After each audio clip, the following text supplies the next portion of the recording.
उम्मीद है आप सभी अच्छे ही होंगे, है ना। तो यार आज हम लोग सेंटर ऑफ मास नाम का टॉपिक पढ़ने वाले हैं, जो कि बहुत ही अच्छा टॉपिक है। प्रैक्टिकल में अप्लाई करते हैं। मेन टॉपिक इस टॉपिक की जो खूबसूरती है यही है। ये चीज़ आप देख रहे हैं, आप लोगों से मैक्सिमम लोग बोलेंगे कि ये भाई सेंटर ऑफ मास का एग्जाम्पल है, लेकिन हम बोलेंगे आप सही बोल रहे हैं यार, हम कुछ और नहीं बोलेंगे, ठीक है। थोड़ा सस्पेंस क्रिएट कर दिया है ना। तो भाई हुआ क्या कि हम लोगों ने सिर्फ एक जगह फोर्स लगाई है, एक पर्टिकुलर पॉइंट पर, और पूरी बॉडी बैलेंस हो गई है। हम लोगों ने फोर्स लगाई है एक पर्टिकुलर पॉइंट पे, पूरी बॉडी बैलेंस हो गई है। और ये कौन सी फोर्स है? कौन सी फोर्स है? कौन सी फोर्स है? नॉर्मल रिएक्शन इसे बोलते हैं ना, नॉर्मल रिएक्शन बोलते हैं भाई। कॉन्टैक्ट फोर्स नॉर्मल रिएक्शन है। mg नीचे तरफ लगेगी, ऊपर नॉर्मल रिएक्शन लगेगी, नीचे mg, ऊपर नॉर्मल रिएक्शन। तो ये भाई क्या हो जाएगी? बैलेंस। तो एक हम लोग कर सकते थे कि भाई पूरी बॉडी पर लगा दी नॉर्मल रिएक्शन, ठीक। अभी हम लोगों ने सिर्फ एक पॉइंट पे लगाई और पूरा जो है बॉडी जो है बैलेंस हो गई। क्यों? क्योंकि इस पूरी बॉडी का जो मास है इस पर्टिकुलर पॉइंट पे कंसंट्रेटेड है, और तभी हम लोग इस पॉइंट को क्या बोलेंगे? सेंटर ऑफ मास। और हम लोगों ने ये पॉइंट जो है पहले ही मार्क कर लिया था, ताकि हमें जो है चीज़ें बैलेंस करने में आसानी हो। अभी दूसरा एक प्रैक्टिकल करेंगे, टॉपिक पे आएंगे, लिखना भी तो है, लेकिन सबसे पहले प्रैक्टिकल भाई देखो तो हम लोग क्या पढ़ रहे हैं, है ना। अब रट लिया आप, एक कुछ समझ आया नहीं, तो पहला ये एग्जांपल आपको समझ में आ गया। दूसरा देखते अभी अलग सर ने परफॉर्म किया था, तो हमने सोचा हम भी करेंगे, है ना। हाँ, अगर थोड़ी वॉइस कम आए तो थोड़ा प्रॉब्लम न लेना, क्योंकि माइक को अभी हम रख रहे हैं, ठीक है। तो ये मेरे पास 50 का नोट है, जो मैंने पापा की जेब से निकाला था।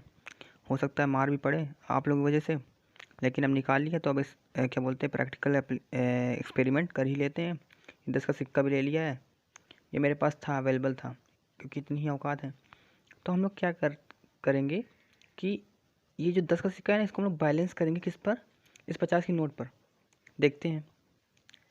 देखिए गिर गया, बैलेंस नहीं हुआ, है ना, क्योंकि हम लोगों ने इसको जो है सेंटर ऑफ मास में नहीं रखा था, है ना।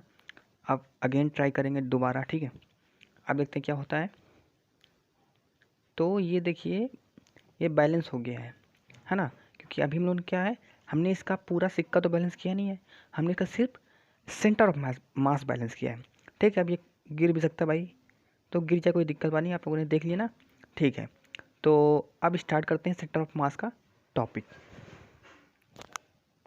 तो मेरे छोटे छोटे चूजू, ये सेंटर ऑफ मास होता क्या है आप लोग बोलेंगे, तो मैं बोलूँगा it is a point in a system और out of the system where it's whole mass is concentrated.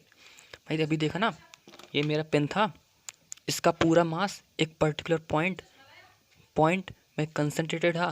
कैसे पता चला कि इस पर्टिकुलर पॉइंट पे इसका पूरा मास कंसंट्रेटेड है? अभी हम लोगों ने एक एक्सपेरिमेंट, प्रैक्टिकल एक्सपेरिमेंट परफॉर्म किया है तुम्हारे लिए, ठीक। होल मास इज कंसंट्रेटेड, तो इसीलिए इसको बोल दिया हम लोगों ने centre of mass. Out of the system कैसे हो सकता है? ये सर क्या बोल रहे हैं आप? सर नहीं भैया, है ना। तो ये आप क्या बोल रहे हैं, देखेंगे उसको भी। और एक चीज़ आप समझ लीजिए कि अच्छा देख लेते हैं आउट ऑफ द सिस्टम कैसे होगा, है ना। साहिल का पहिया देखा है ना, तो उसका क्या होता है, सेंटर ऑफ मास जो है उसके बॉडी के बाहर होता है। कैसे? कुछ दिखाओ ना हमें वैसा। ये लीजिए, आपके लिए सब चीज़ उपस्थित है। टेप मेरे पास था, हमने कहा भाई प्रैक्टिकल कर लेंगे। देखिए ये टेप है मेरे पास, तो इसका जो सेंटर ऑफ मास होगा यहाँ कहीं होगा, समझ रहे हैं आप। इसका सेंटर ऑफ मास ना यहाँ होगा, ना यहाँ होगा, ना यहाँ होगा, ना यहाँ होगा, ना यहाँ, कहीं नहीं, बीच में यहाँ कहीं होगा, ठीक। यानी आउट ऑफ द बॉडी। क्या ये जो पॉइंट है ये बॉडी के अंदर है? नहीं भैया, नहीं, बॉडी के अंदर नहीं है। तो आउट ऑफ द सिस्टम भी सेंटर ऑफ मास लाई कर सकता है। और एक चीज़ सुनिए, तो ये चीज़ हम लोगों ने पढ़ ली, ठीक। अभी इसका प्रयोग हम लोग करेंगे, सेंटर ऑफ मास निकाला कैसे जाता है। अच्छा, उसके पहले हम लोग देखते हैं सेंटर ऑफ मास का मूवमेंट। तो एक बात ध्यान से सुनिएगा, सेंटर ऑफ मास हरदम एक फिक्स्ड लाइन में ट्रैवल करता है। ये मेरा पेन है, लेट से ये पेन की निप है, तो ये कभी ऐसे जाएगी, कभी ऐसे जाएगी, कभी ऐसे जाएगी, कभी ऐसे जाएगी, है। लेकिन सेंटर ऑफ मास जो है वो हरदम एक फिक्स्ड लाइन में ट्रैवल करेगा, ठीक, बिल्कुल फिक्स्ड लाइन पे, ठीक है। ये लेट से पेन है, हो सकता है देखिए इसकी निप इधर जाएगी, निप आप देख रहे हैं इधर जाएगी, ठीक, इधर जाएगी, लेकिन जब आप सेंटर ऑफ मास यानी कि ये चीज़ जो है ये हरदम एक लीनियर पाथ, एक फिक्स्ड लाइन में ट्रैवल करेगी, ठीक। हाँ, और दूसरी चीज़ आप लोग याद रखिएगा, जिधर मास ज़्यादा होगा, जिधर मास ज़्यादा होगा उधर ही आपका सेंटर ऑफ मास खिसक जाता है, शिफ्ट हो जाता है। तो सेंटर ऑफ मास निकालते कैसे, ये चीज़ देख लेंगे। उसके बाद centre of mass and centre of gravity अलग अलग कैसे हैं ये हम लोग देखेंगे। तो भाई सेंटर ऑफ मास क्या निकालना है, आसान चीज़ है भाई। मेरे पास पेन है, तो सेंटर ऑफ मास क्या है, एक भाई पोजीशन है भाई, ये क्या है, ये जो पॉइंट है, ठीक, ये एक पोजीशन है पेन पे, पेन में एक पोजीशन है ना। तो आप जैसे लखनऊ में, तो आपकी पोजीशन क्या है, लखनऊ है, उसी प्रकार इस पॉइंट की एक पोजीशन है पेन में। तो मैंने इसको माना ओरिजिन, एक्स वाई प्लेन ले लेंगे। तो ये क्या है भाई, एक पोजीशन है, सॉरी कहाँ चला गया वो, कहाँ चले गए हो तुम मुझे छोड़ के, हाँ ये है। तो भाई ये जो है एक पोजीशन है, तो मैंने माना ये है 0,0, मैंने माना ये है भाई एक्स वाई प्लेन। स्केल मेरे पास है नहीं, अभी अवेलेबल नहीं है, पता नहीं कहाँ रख दी, ठीक। तो मैंने माना ये है भाई एक एक्स वाई प्लेन, ये एक्स एक्सिस है, ये वाई एक्सिस है, ठीक। तो ये है 0,0, और ये लेट से कोई होगी वाई, तो वैसे भी 0 रहने वाली है, तो 5,0। तो सेंटर ऑफ मास भी कहीं होगा 3,0, है ना। तो ये सेंटर ऑफ मास की क्या है, पोजीशन वेक्टर है, क्या है, पोजीशन वेक्टर। और इसके लिए फॉर्मूला भी होता है, तो ऐसे तो हर बार निकालोगे नहीं आप, तो उसके लिए फॉर्मूला होता है क्या भैया,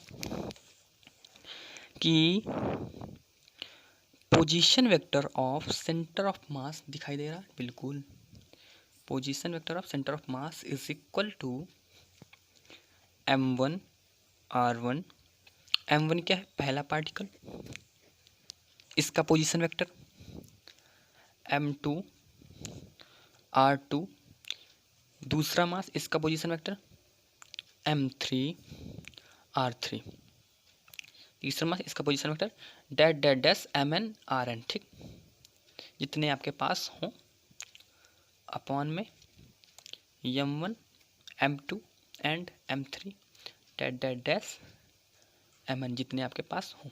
तो आप इस प्रकार निकाल लेंगे इसका पोजीशन वेक्टर, ठीक, निकाल लेंगे ना, निकाल लेंगे ना, हाँ ठीक है।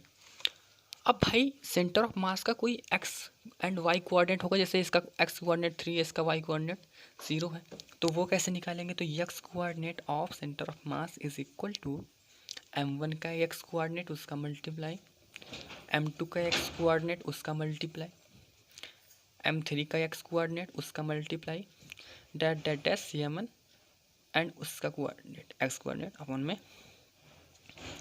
m1 m2 m3 mn तक। भाई किसी को राइटिंग में तो दिक्कत नहीं है ना, समझ में आ रहा, हाँ।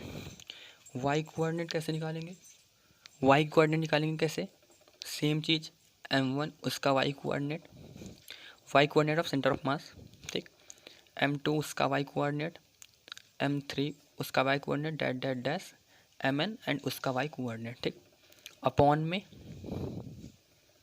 m1 m2 प्लस में m3 that dot dash mn, जितने आपके पास मास हो। तो आप इस प्रकार position vector of centre of mass, X coordinate of centre of mass, Y coordinate of, तो मम्मी का आगमन हो गया था, कोई नहीं, चलो वाई कोऑर्डिनेट आप लोग निकाल लेंगे। हाँ, अब दूसरा हम लोग एक चीज़ डिस्कस करने वाले थे कि भाई centre of mass and centre of gravity का क्या सिस्टम है। तो कुछ नहीं, थोड़ी सी जगह खाली उतने में आ जाएगा, क्योंकि छोटा सा टॉपिक है। तो भैया COM यानी centre of mass and centre of gravity.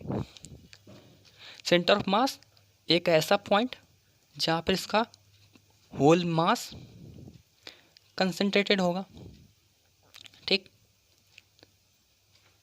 And centre of gravity एक ऐसा पॉइंट जहाँ पे इसका होल वेट कंसंट्रेटेड होगा, ठीक। वेट समझते हो ना, एक वेट एक फोर्स है, वो वेट नहीं, अब वो वेट नहीं है हम लोगों के लिए, ठीक। कौन सी फोर्स होती है भैया? mg बता देते हैं। हाँ, एक थोड़ी सी चीज़ आप लोगों को याद रखना है कि जैसे एल्टीट्यूड इंक्रीज़ करेगा, मेरी बातों को ध्यान से सुनिए, जैसे ही एल्टीट्यूड इंक्रीज़ करेगा, लेट्स से आप जो है हिमालय पर्वत की चोटी पर हैं, माउंट एवरेस्ट की चोटी पर हैं, तो आपको जो सेंटर ऑफ ग्रेविटी जो है नीचे खिसक जाएगा। क्या हो जाएगा? नीचे खिसक जाएगा। तो बस भैया यही चीज़ थी, और क्या है? और कुछ नहीं है। ठीक है, आगे देखेंगे कुछ, जैसे कि क्या बोलते हैं, यूनिफॉर्मली डिस्ट्रीब्यूटेड जो बॉडीज़ होती हैं उनका सेंटर ऑफ मास कहाँ होता है। अगली वीडियो बनाएंगे, नहीं ज़्यादा बड़ा हो जाएगा, फिर आप लोग देखेंगे नहीं। तो सब्सक्राइब भी कर देना, मेरी मम्मी से शिकायत करेंगे कि वीडियो देख लेते हैं लेकिन सब्सक्राइब नहीं करते ये लोग। तो बंद करते हैं भैया वीडियो आज की।